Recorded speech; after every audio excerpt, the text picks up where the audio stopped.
Hello students, मैं अंजू वर्मा। आज हम ऑनलाइन क्लासेस में सॉफ्टवेयर इंजीनियरिंग के रैपिड एप्लीकेशन डेवलपमेंट मॉडल के बारे में पढ़ेंगे।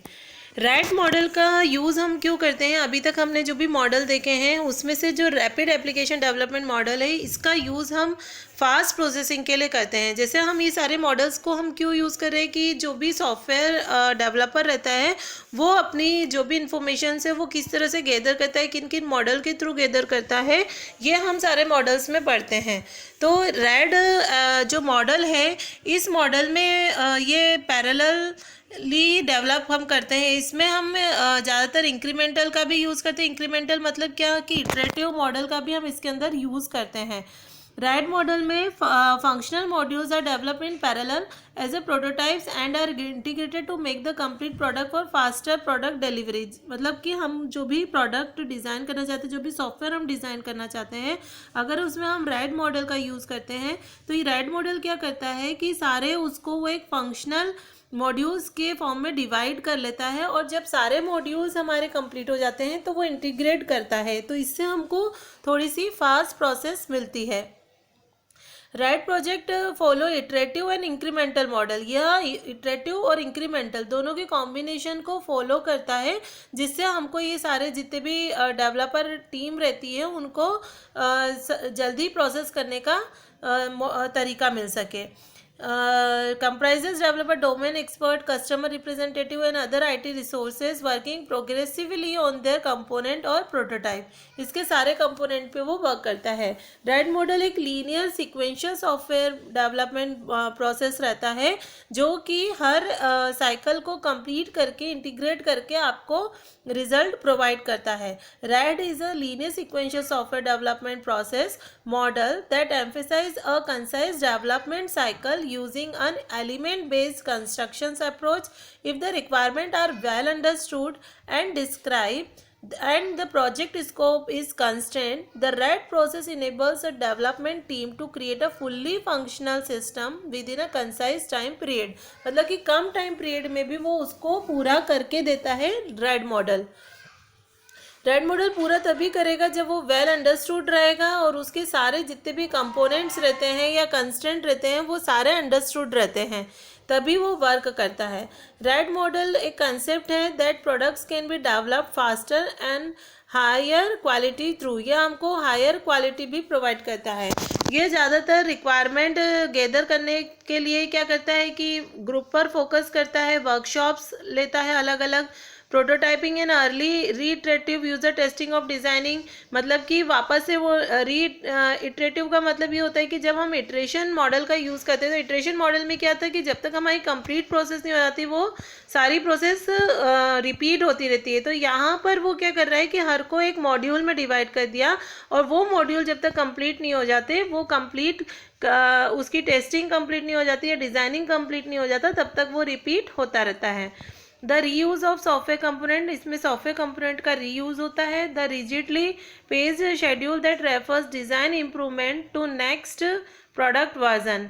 लेस फॉर्मेलिटी रहती है in reviews and other team communication. इस तरह से हम रैड मॉडल में बताएंगे कि जैसे हमने क्या करा, हमारे पूरे सॉफ्टवेयर प्रोडक्ट को एक अलग अलग मॉड्यूल में डिवाइड कर दिया, जैसे first module, second module, third module. अब ये सारे इसके फेजेस होते हैं कि सबसे पहले मॉड्यूल 1 में वो क्या कर रहा है, बिजनेस मॉडलिंग कर रहा है, देन डेटा मॉडलिंग कर रहा है, उसके बाद में प्रोसेस मॉडलिंग कर रहा है, एप्लीकेशन जनरेशन कर रहा है, देन टेस्टिंग एंड टर्नओवर कर रहा है। ये सारे फेजेस होते हैं हमारे रैड मॉडल के। जैसे हमने ये सारे फेजेस के बारे में बताया है कि RAD model distributes the analysis, design, build and test phase into a series of short iterative development cycle. Following are various phases of RAD model. सबसे फर्स्ट में हमने देखा था बिजनेस मॉडलिंग। बिजनेस मॉडलिंग में क्या होता है कि इसके अंदर जितना भी हमको कस्टमर से जितनी भी हमको रिक्वायरमेंट गैदर करनी रहती है वो सारी हम रिक्वायरमेंट गैदर करते हैं। इसमें बिजनेस मॉडलिंग में अलग अलग बिजनेस चैनल्स होते हैं जिसके द्वारा वो सारी इन्फॉर्मेशन को लेता है। Complete business analysis perform to find the vital information for business, how it can be obtained, how and when it is the information processed and what are the factors driving successful flow of information. ये सारी चीज़ें conclude करता है वो business modelling के अंदर। Business modelling के अंदर हम ये बोलना चाह रहे हैं कि बिजनेस मॉडलिंग के अंदर बहुत सारे अलग अलग वेरियस बिजनेस चैनल्स रहते हैं जिसके द्वारा वो इन्फॉर्मेशन को लेता है और यहाँ बताता है कि कौन सी इन्फॉर्मेशन या कैसी इन्फॉर्मेशन या कब इन्फॉर्मेशन को हमको प्रोसेस करना है, कौन कौन से फैक्टर्स उस पर हमको अप्लाई करना है, ये सारी चीज़ें आती हैं हमारी बिजनेस मॉडलिंग के अंदर। सेकेंड वाला हमारा आता है data modelling. The information gathered in the business modeling phase is reviewed and analyzed to form sets of data objects vital for the business. The attribute of all sets is to identify and define the relation between these data objects are established and defined in detail in relevance to the business model. जितने भी हमने business model के अंदर जो भी हम information को gain करते हैं उस इंफॉर्मेशन को पूरी तरह के से डिफाइन करना डिटेल फॉर्म में या उसको आइडेंटिफाई करना, ये सारी चीज़ें आती हैं हमारी डेटा मॉडलिंग के अंदर। डेटा मॉडलिंग फेज में ही वो उसको रिव्यू करता है, एनालाइज करता है सारी इन्फॉर्मेशन को। देन वो इन्फॉर्मेशन के ऊपर जो भी हमको फंक्शंस या ऑपरेशंस अप्लाई करने होते हैं वो सब हमारा डेटा मॉडलिंग में आता है। फिर हम जब हमारे पास में इंफॉर्मेशन सारी आइडेंटिफाई हो जाती है, डिफाइंड हो जाती है, देन हम उसमें फिर अप्लाई करते हैं प्रोसेस मॉडलिंग को। इसका थर्ड फेज होता है process modelling. The data object sets defines in the data modelling phase are converted to establish the business information flow needed to achieve specific business objectives as per the business model. The process model for any changes or enhancements to the data object sets is defined in this phase. Process description for adding, deleting, retrieving, modifying a data objects are given. Process modelling में हम जब भी हमारा पूरा defined data मिल जाता है then हम अब उसके ऊपर ऑपरेशंस अप्लाई करते हैं। हमको मान लीजिए कि पूरी प्रोसेस के ऊपर कुछ हमको डेटा इन्फॉर्मेशन को ऐड करना है या डिलीट करना है या क्यों कुछ भी अपडेशन या मॉडिफाई करना रहता है, तो वो सारी चीज़ें हमारी प्रोसेस मॉडलिंग के अंदर आती है। देन एप्लीकेशन जनरेशन इसका फोर्थ फेज होता है। The actual system is built and coding is done by using automation tools to convert process and data model into actual prototypes. Process modelling के बाद में जब हमारी पूरी तरह से प्रोसेस हो जाती है उस डेटा के मॉडल के अंदर, तब हम एप्लीकेशन जनरेशन के अंदर हम ये बताते हैं कि एक्चुअल जो भी हमारी कोडिंग थी वो डन हो चुकी है। देन एक्चुअल सिस्टम हमारा स्टार्ट होने के लिए, रन होने के लिए तैयार है। अब हम जो भी हमारा पूरा प्रोजेक्ट बनता है या जो भी हम जिस प्रोडक्ट के ऊपर हम वर्क करते हैं वो प्रोडक्ट के ऊपर अब हमको टेस्टिंग अप्लाई करना रहती है। देन इसका फिफ्थ हमारा फेज आता है testing and turnover. The overall testing time is reduce in the RAD model as the prototype are independently tested during every iteration. यहाँ पर हमने सारे मॉड्यूल्स, सारे प्रोडक्ट को हमने छोटे छोटे मॉड्यूल्स के फॉर्म में डिवाइड कर लिया था। जब हम इस मॉड्यूल्स में या प्रोटोटाइप के फॉर्म में हम इस पर वर्क करते हैं तो सारे प्रोडक्ट हमारे इंडिपेंडेंटली हमारे टेस्टेड हो जाते हैं। इसलिए इसमें टेस्टिंग टाइम क्या होता है, रिड्यूस हो जाता है, क्योंकि हमको ओवरऑल पूरा प्रोजेक्ट या पूरा प्रोडक्ट को टेस्ट नहीं करना पड़ता। हम छोटे छोटे मॉड्यूल पे टेस्टिंग अप्लाई करके भी उसको परफॉर्म कर सकते हैं। However, the data flow and the interface between all components needed to be thoroughly tested with the complete test coverage, since most of the programming components have already been tested. It reduces the risk of any major issue. यह हमारे risk को भी reduce करता है।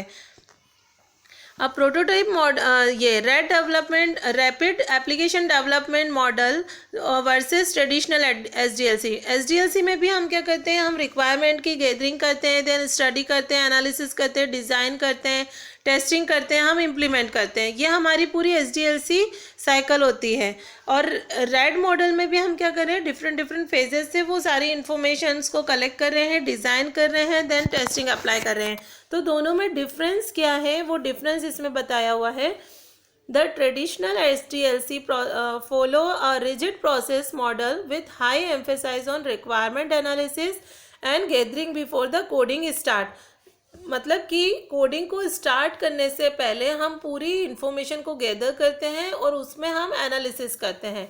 It puts pressure on the customer to sign off the requirement before the project start. तो इसमें क्या होता है कि कस्टमर पे प्रेशर होता है जब तक हमारा प्रोजेक्ट स्टार्ट नहीं हो जाता, and the customer doesn't get the feel of product as there is no working build available for a long time. Customer को हम ये फील करा देते हैं कि जब तक उसकी पूरी रिक्वायरमेंट कंप्लीट नहीं होगी, हमारा डिज़ाइनिंग पार्ट चालू नहीं होगा, तो उस समय कस्टमर थोड़ा फील कर सकते हैं कि मेरा जो भी प्रोजेक्ट है वो क्या होगा, बहुत टाइम में बन के तैयार होगा।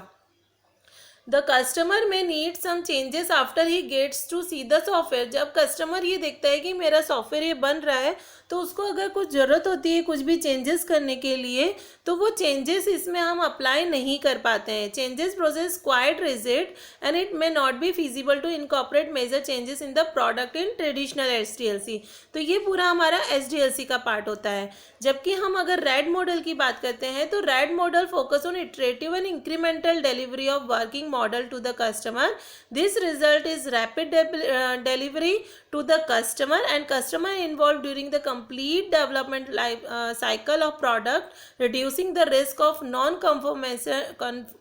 conformance with the actual user requirements। Red में क्या होता है कि वो पूरे मॉडल को इटरेटिव और इंक्रीमेंटल के फॉर्म में वर्क करना चालू करता है, और जितनी जल्दी उसका रिजल्ट आता है उतना ही जल्दी वो कस्टमर को डिलीवर कर देता है। अगर पूरे कंप्लीटमेंट डेवलपमेंट साइकिल में कस्टमर को अगर नीड होती है कि उसको कुछ चेंजेस करना है, तो रैड मॉडल के अंदर वो चेंजेस कर सकता है। रैड मॉडल की एप्लीकेशंस हैं। RAD should be used only when system can be modularized to be delivered in an incremental manner. It should be used if there is high availability of designer for modeling, and it should be used only if the budgets permits use of automated code generating tools. RAD SDLC model should be chosen only if domain experts are available with relevant business knowledge. Should be used where the requirement change during the project and working prototype are to be presented to customer in a small iteration of 2 or 3 months। मतलब कि इसमें हमें ये पता होना चाहिए, RAD model में हम इसका यूज़ तभी करेंगे जब उस इंक्रीमेंटल मॉडल में हम उसको डिलीवर कर सके कस्टमर को, या कस्टमर की जो भी डिज़ाइनर है वो पहले से कंप्लीट हो, या कस्टमर की जो भी इंफॉर्मेशंस है वो हमारी कंप्लीट होती है, तो ये बहुत जल्दी वर्क करना चालू करता है। इसमें ऑटोमेटेड कोड जनरेटिंग टूल्स होते हैं जो कि बहुत जल्दी हमको डिज़ाइन करके देते हैं। अगर डोमेन एक्सपर्ट्स अवेलेबल रहते हैं तो हम रेड मॉडल को ही चूज़ करते हैं, और हमारे प्रोजेक्ट की जो वर्किंग प्रोटोटाइप रहता है वो कस्टमर में 2 और 3 मंथ्स के अंदर हम एक स्मॉल इटरेशन पूरा कंप्लीट करके उनको दे देते हैं, क्योंकि पूरा प्रोडक्ट क्या होता है छोटे छोटे मॉड्यूल्स में डिवाइड होता है। तो फर्स्ट मॉड्यूल हम कंप्लीट करके देते हैं, देन हम सेकेंड प्रोसेस मॉड्यूल स्टार्ट कर देते हैं। इसके एडवांटेज है कि जो भी रिक्वायरमेंट रहती है चेंजिंग की, तो वो चेंजिंग कर सकता है। प्रोग्रेस कैन बी मेजर्ड, हम प्रोग्रेस मेजर्ड कर सकते हैं। अगर हमको मॉड्यूल 1 में पूरे करने में जितना भी हमको टाइम लगा है, उसमें क्या क्या कमियां थी, वो चीज़ भी हम कंप्लीट कर लेते हैं, तो हम बाकी के मॉड्यूल में वो चीज़ हम अप्लाई करके और मॉड्यूल्स को कंप्लीट कर सकते हैं। तो progress can be measured. Iteration time can be short with the use of powerful red tool. इसमें हम रेड टूल का यूज़ करते हैं, इसीलिए इसमें इटरेशन टाइम हमारा शॉर्ट लगता है। Productivity with fewer people in short time, हम कुछ पीपल्स को बहुत ही शॉर्ट टाइम में हम अपना पूरा प्रोडक्ट बनाकर कंप्लीट करके दे देते हैं। रिड्यूस डेवलपमेंट टाइम इसमें बहुत कम लगता है। इंक्रीज रीयूजेबिलिटी ऑफ कंपोनेंट है। क्विक इनिशियल रिव्यू अकर है, मतलब कि हमको जो भी अगर हम जल्दी अपना मॉड्यूल डिज़ाइन करके देते हैं तो हमको उसके रिव्यू भी बहुत ही फास्ट मिलते हैं। एंकरेजेस कस्टमर फीडबैक एंकरेजेस, मतलब कस्टमर हमको कुछ भी फीडबैक देता है तो हम उसको जो भी चेंजेस है वो अप्लाई करके नेक्स्ट मॉड्यूल में हम उसको कंप्लीट कर सकते हैं। Integration from very beginning solves a lot of integration issues. ये सारे इसके एडवांटेजेस होते हैं। डिसएडवांटेजेस क्या है? Dependency on technically strong team members for identifying business requirements. अब देखिए इसमें क्या होता है, इसका एक डिसएडवांटेज है कि हमने इसमें बोला है कि जो हमारे हाईली टेक्निकल नॉलेजेबल पर्सन होते हैं वही इसको कंप्लीट कर सकते हैं, तो ये हाईली डिपेंडेंट रहता है उन मेंबर्स पे जिनको ये पूरा नॉलेज रहता है। Only system can be modularized, can be build using RAD, मतलब वही सिस्टम मॉड्यूलराइज कर सकता है, बिल्ड कर सकता है जो कि रैड को यूज़ कर रहा है। Requires highly skilled developer and designers, designer और डेवलपर्स बहुत ज़्यादा हाईली स्किल्ड पर्सन ही हमको इसमें चाहिए रहता है, क्योंकि वही लोग इसको डिज़ाइन कर पाते हैं। High dependency on modelling skill, inapplicable to cheaper project as cost of modelling and automated code generating is very high, बहुत ही ज़्यादा इसकी जो कॉस्ट रहती है बहुत ज़्यादा हाई रहती है। इन एप्लीकेबल टू चीपर प्रोजेक्ट, मतलब कि हम छोटे या चीपर बजट वाले, कम बजट वाले प्रोजेक्ट पर इसको अप्लाई नहीं कर सकते हैं। मैनेजमेंट कॉम्प्लेक्सिटी ज़्यादा होती है इसमें। Suitable for systems that R component based and scalable, requires user involvement through the life cycle, मतलब पूरे लाइफ साइकिल में इन्वॉल्वमेंट इसमें रिक्वायर्ड रहती है उन यूज़र्स की जो इसको बना रहे हैं या जो इसको डेवलप कर रहे हैं। Suitable for project requiring shorter times development times. ठीक है, ये सारे इसके डिसएडवांटेजेस होते हैं। थैंक यू स्टूडेंट, अगर आपको ये पसंद आया तो इसे लाइक और सब्सक्राइब ज़रूर कीजिएगा।